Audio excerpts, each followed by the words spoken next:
again, continuing with Jamboard, I wanted to show you some useful things that you can do with it. So if we check out this one, this is just a check-in. So I'm just going to load this one in.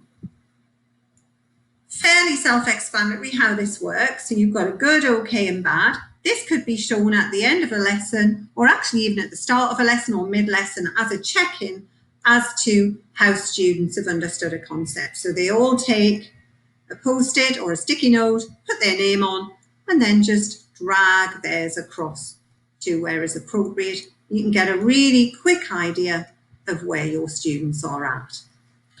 If I click on the big J over here now, I can go back to my Jamboard home and I can see some of my others. You can see here I have a graffiti wall, and this one can just be perhaps a little free-for-all. Maybe if you've taught a particular concept, students might have to put up a keyword or something like that, or it could be questions they still have or whatever. And if you run out of space, what you can do is actually create another one. Okay, so you can see now that you've got two. Now you can see there that it doesn't have the same heading.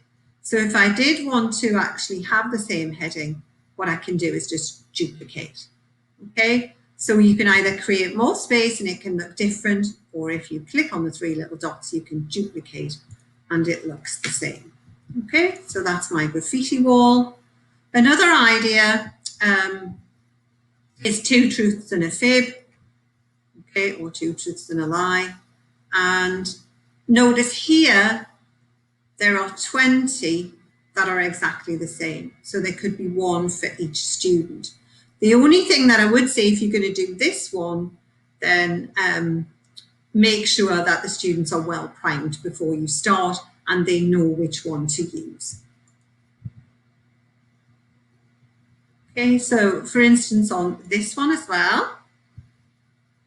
So this could, again, be a way to check learning. So we're using only 5 words and 2 images, summarize your learning. So again, what you could do is you could just duplicate that and have one for each student. Okay, and just keep going. So nice small class there with 4 people in it. So that's really handy. So that's just a couple of ways you can use it. There is something on the support website showing you some other suggestions. This is Jamboard's sample template.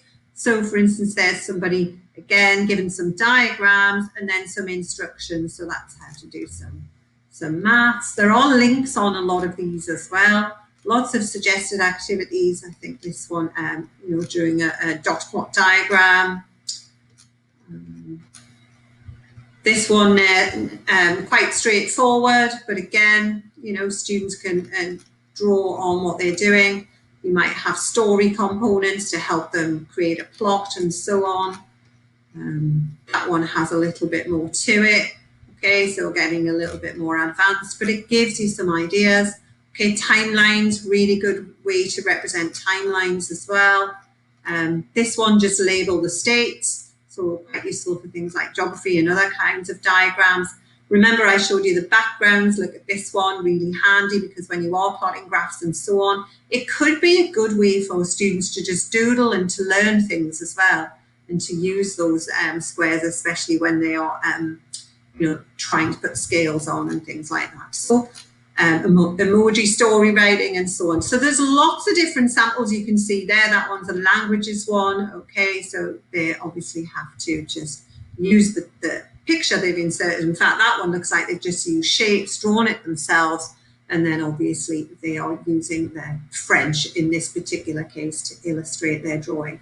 So there are lots of things out there, and I'm sure just through the few little simple things that I have shown you already today, you should be able to use Jamboard for many, many different things.